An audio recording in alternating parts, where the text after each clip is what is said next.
the buzzer sounded and I was sprinting for the hills. Not the literal hills, because I live in a valley and those are hours away.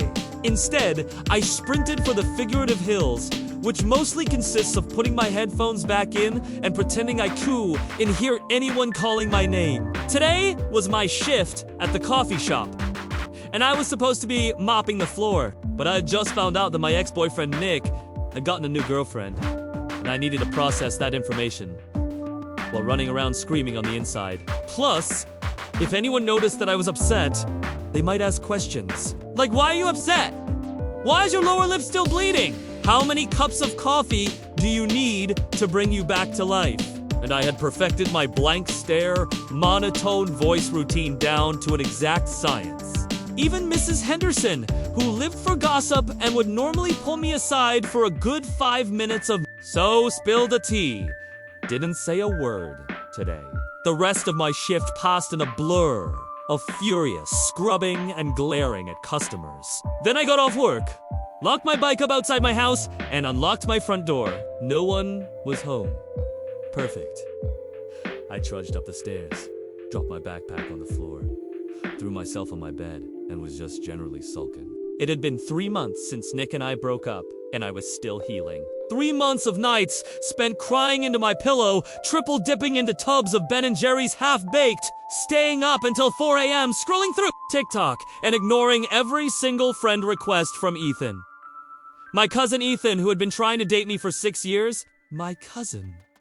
Now, I'm sure that someone out there has waited longer for a kiss from a family member.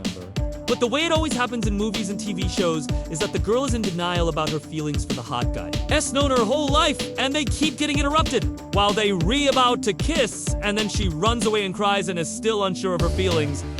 But then it happens again. And instead of running away, she just holds him. And then the kissing starts, and then they're suddenly a baby in a shotgun wedding, and I refuse to let that happen. Luckily, I also live in a valley, so getting pregnant is basically impossible. But I did need a distraction from all the pent-up emotions threatening to explode out of me. Usually, I turn to art, but inspiration hadn't struck yet. Maybe I should write a song. Yeah, Taylor Swift style. Write a song about how I used to go on dates with this guy, and now I hate him, and he has a new girlfriend. I started humming to myself. Nope, not feeling it. Music, that sucks. What about writing a poem? A sad, emotional poem about a wilting flower. Who has time for that? This was gonna be a long week. All I had time for was instant gratification. And my favorite guilty pleasure was trashy romance novels. I shoved a stack of them off the shelf and settled in. This was going to be a great night. 398 pages and 3 wine and cheese scented candles later, I was done. I stretched and decided I was feeling a little bit better. The problem was, it was 11 p.m. I had to be up in 8 hours, and I had a sudden burst of energy.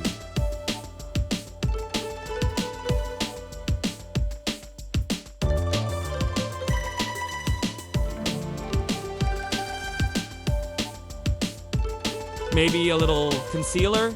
Irum family makeup bag, which was just stuffed with random things. I pulled out this eyeliner pencil and called it a night. The next morning, I woke up bright-eyed and bushy-tailed. Okay, maybe not bushy-tailed, but I was happy. I got ready for school, skipped down the stairs, and immediately ran into my mom, who had this panicked expression on her face. Ma? Is everything okay? I asked. Yes, of course, she replied quickly. Your aunt texted me last night. She has COVID, and she needs us to pick up her kids from Michigan. We have to leave in an hour. She had this wild look in her eye that told me lying was pointless. We were leaving. Okay, wait, what about school? You can take the day off. Your brother has the car. You and your sister can take my truck. She handed me the keys and then sped out the door. My sister was up in a flash, but she took one look at the gigantic silver pickup truck and win. But I don't know how to drive that thing. Then I guess you'll be taking the bus with your aunt, Mom called, as she backed the truck out of the driveway. 5 minutes later, I was staring at the monstrosity that was my dad's old pickup truck. Its tires were bigger than my head, and there were random scratches all over it. I hopped in and turned the key, The engine coughed a couple times and then roared to life. This was going to be interesting. My sister and I drove in comfortable silence for about 20 minutes before I realized I was dangerously low on gas. Hey, Sammy, I said. Do you know how to fill up a gas tank? I think so, she replied, pulling into the gas station. My anxiety spiked. I had never pumped gas before. What if I messed it up? What if I put it in the wrong hole? What if I forgot to turn the car off? I hopped out of the truck and awkwardly watched as my sister pressed the handle into her leg. Suddenly, a voice piped up. Need some help there, little lady. I turned to see the most gorgeous guy I had ever seen standing behind me with a friendly grin. He had brown hair, hazel, eyes, and a dimple. And the way he said, little lady, made my cheeks burn. I stammered. Oh, no, it's fine. I just haven't done this before. First time for everything, he said, winking at me. My heart raced. Why was he so charming? Why was he going? Why did he have to? My thoughts were interrupted by a cough. I turned to see my dad standing behind me. His arms crossed and eyes narrowed at the guy flirting with his precious baby girl. I gulped. But the stranger continued.